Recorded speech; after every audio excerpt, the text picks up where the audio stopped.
مگر میں تو کبھی نیند میں بھی نہیں بھولی کہ کون شجاع، پھر وہ کیسے بھول گیا کہ کون پارو؟ مجھے میرا جواب مل گیا تھا۔ میں نے فون بند کر دیا۔ مجھے اس آدمی کو یاد بھی نہیں رکھنا۔ ایک آنسو ٹوٹا اور گال پر لڑک گیا۔ پارس نے ہتھیلی کی پشت سے اسے صاف کیا۔ دوسرا آنسو نہیں گرا، ایک قطرے کی بارش۔ کیا آپ مجھ سے شادی کریں گی؟ وہ بولے تو بس یہی۔ آپ مجھ سے کیوں شادی کرنا چاہتے ہیں؟ اس نے بھیگی نگاہوں سے ان کو دیکھا۔ کیونکہ میں آپ کے ساتھ خوش رہوں گا۔ کیا آپ کو لگتا ہے آپ میرے ساتھ خوش رہیں گی؟ وہ پر اعتماد تھے، مضبوط تھے، اٹل تھے اور بہادر بھی۔ مجھے نہیں پتا۔ آپ میری امی اپنی بات کریں۔ پارس، آپ میرے ساتھ رہنا چاہیں گی؟ مجھے بس اتنا پتا ہے کہ مجھے آپ کا میرا یوں نام لینا اچھا لگتا ہے۔ پارس ہلکا سا مسکرائی۔ وہ پہلی دفعہ مسکرائے۔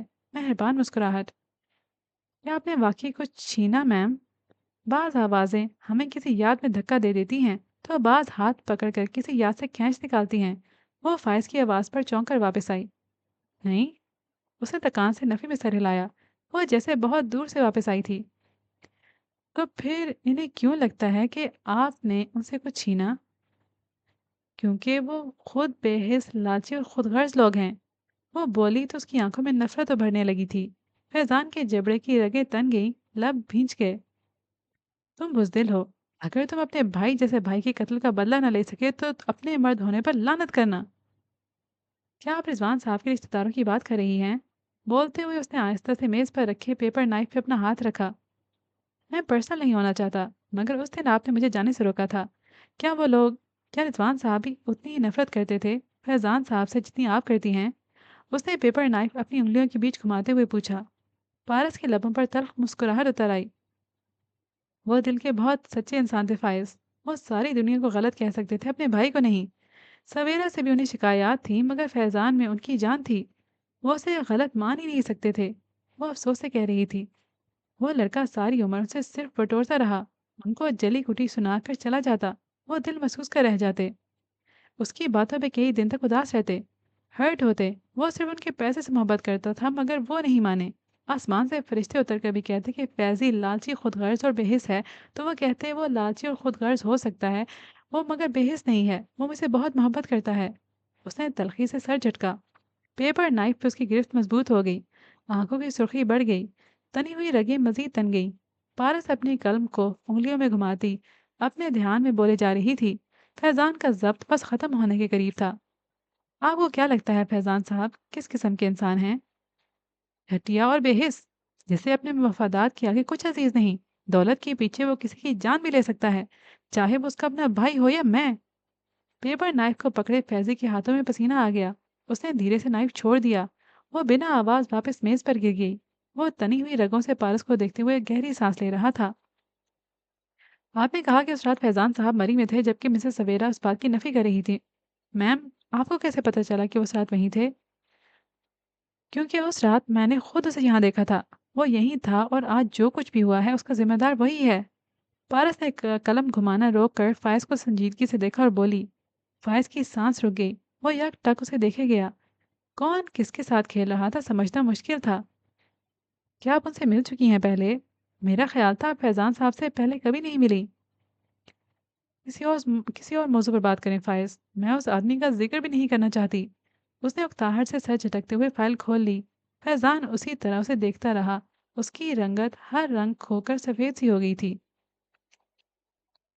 تنویر صاحب نے کافی کا گھون بھر کر کپ واپس میز پر رکھا، پھر ایک نظر سامنے بیٹھے فیضان اور سویرا پر ڈالی۔ آپ نے کہا تھا کہ آپ جلد قانونی کارروائی کریں گے، تو کیا بنا اس کا؟ سویرا نے کچھ کہنے کے لیے لب کھولے، مگر فیضان پہلے بول پڑا۔ ہم کوئی قانونی کارروائی نہیں کریں گے۔ سویرا نے حیرت سے اسے دیکھا۔